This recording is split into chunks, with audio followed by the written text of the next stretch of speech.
بسم الله الرحمن الرحيم والصلاة والسلام على سيدنا Muhammad sallallahu alayhi wa sallam. Exercice numéro 39 sur le cours du barycentre dans le plan, niveau bac 1 sciences maths, l'année scolaire 2021-2022. Déterminer le centre d'inertie de la plaque métallique homogène formée par les deux rectangles ABCD et EFKH et ABCD. Remarque, si la plaque a un centre de gravité, alors ce dernier est son centre d'inertie. Vous savez qu'est-ce que c'est que le centre d'inertie dans la matière de physique. Alors maintenant, ce qui nous intéresse, c'est de positionner ce centre d'inertie dans notre plaque métallique formée par les deux rectangles ABCD et EFKH. Allez-y, prenez votre cahier de brouillon et cherchez la position de ce centre d'inertie. Maintenant, on passe à la réponse. Réponse.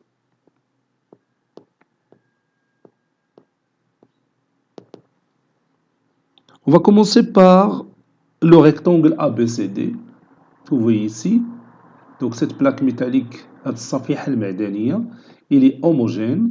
Il est homogène, c'est-à-dire يعني مصايبه من نفس الماده بحال دوك مصايبه من الحديد او مصايبه من النحاس او من العود او المهم من نفس الماده باش يكون عندها السونتر دو غرافيتي ديالها هو لو سونتر ديال لو ريكتونغل ا بي سي دي، حيت الا كانت مصايبه من شي من جوج مواد مختلفين ما غاديش تكون homogène.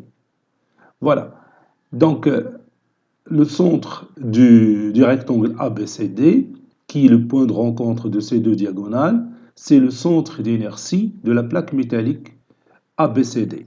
Donc je vais tracer ce centre.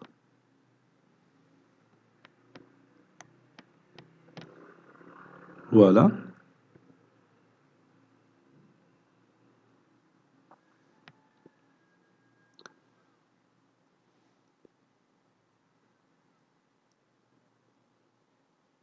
Voilà, maintenant j'ai ce point-là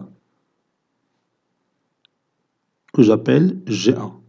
G1, c'est le centre du rectangle ABCD. C'est le point de rencontre de la diagonale AC avec la diagonale BD. C'est aussi le centre de gravité de ce rectangle. C'est aussi le centre d'inertie de la plaque métallique ABCD.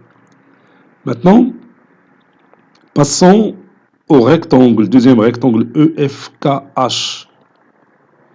Donc son centre d'inertie, c'est le centre du rectangle EFKH, c'est-à-dire c'est le point d'intersection de ces deux diagonales.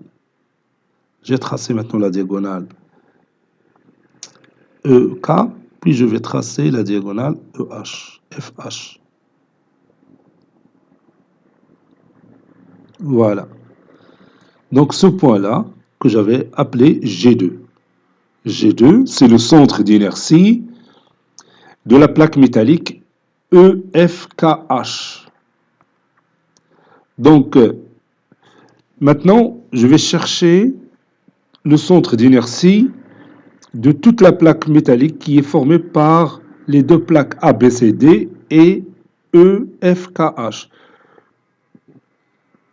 Vous pouvez remarquer facilement que les deux plaques rectangulaires ont le même poids ou bien la même masse. Donc, le centre de gravité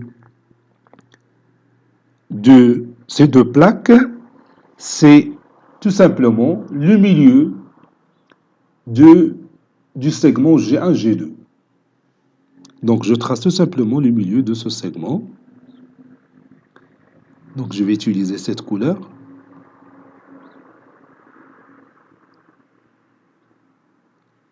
Voilà.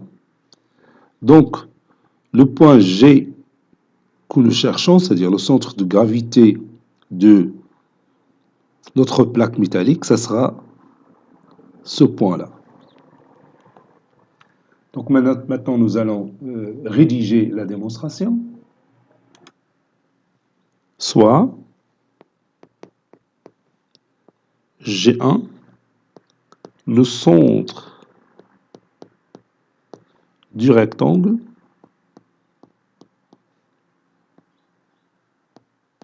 ABCD. Donc, G1 est le centre de gravité,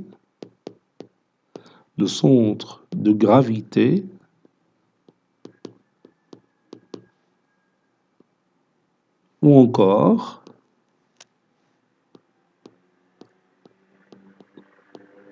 le centre d'inertie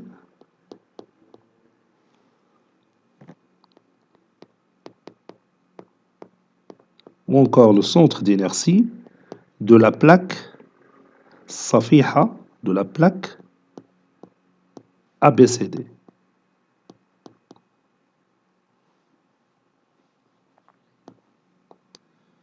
Donc, ou bien d'où G1 ou bien AC inter BD est égal au singleton G1. Donc pour positionner le point G1, il suffit de chercher l'intersection des deux diagonales AC et BD. Donc la diagonale AC inter la diagonale BD donne le singleton G1, soit G2, le centre du rectangle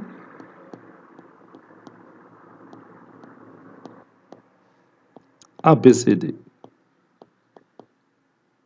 plutôt EF, EFKH, EFKH.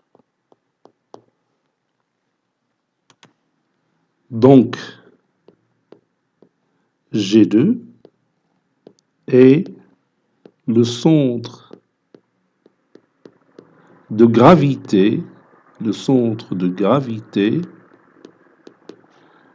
ou encore le centre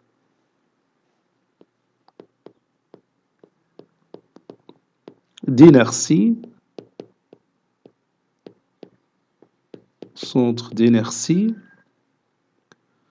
de la plaque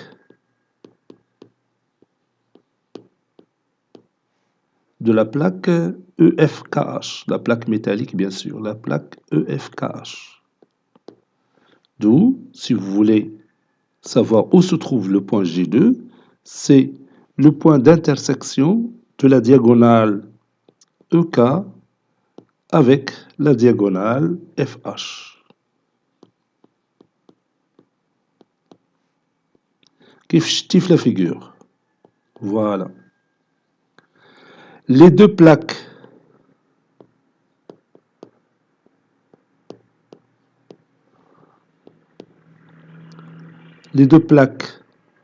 rectangulaires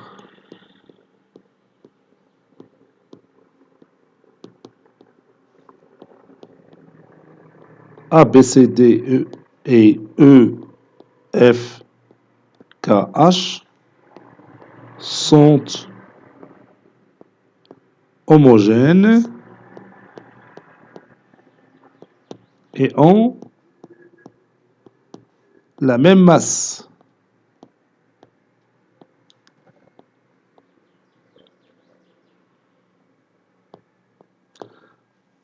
Parce que vous voyez que les deux rectangles sont isométriques. Ils ont la même longueur et la même largeur, n'est-ce pas? Donc les deux plaques ont la même masse, ou bien le même poids, la même masse M. Soit G, le centre d'inertie des deux plaques.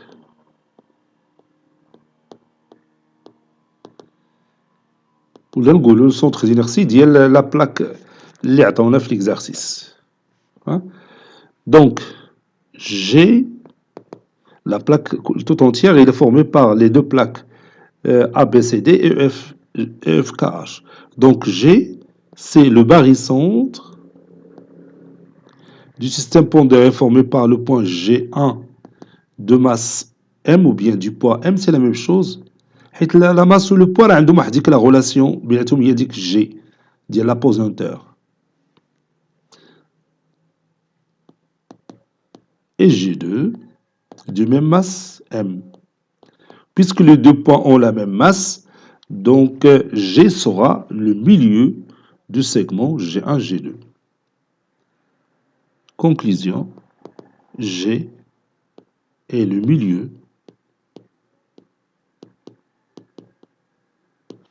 de G1, G2.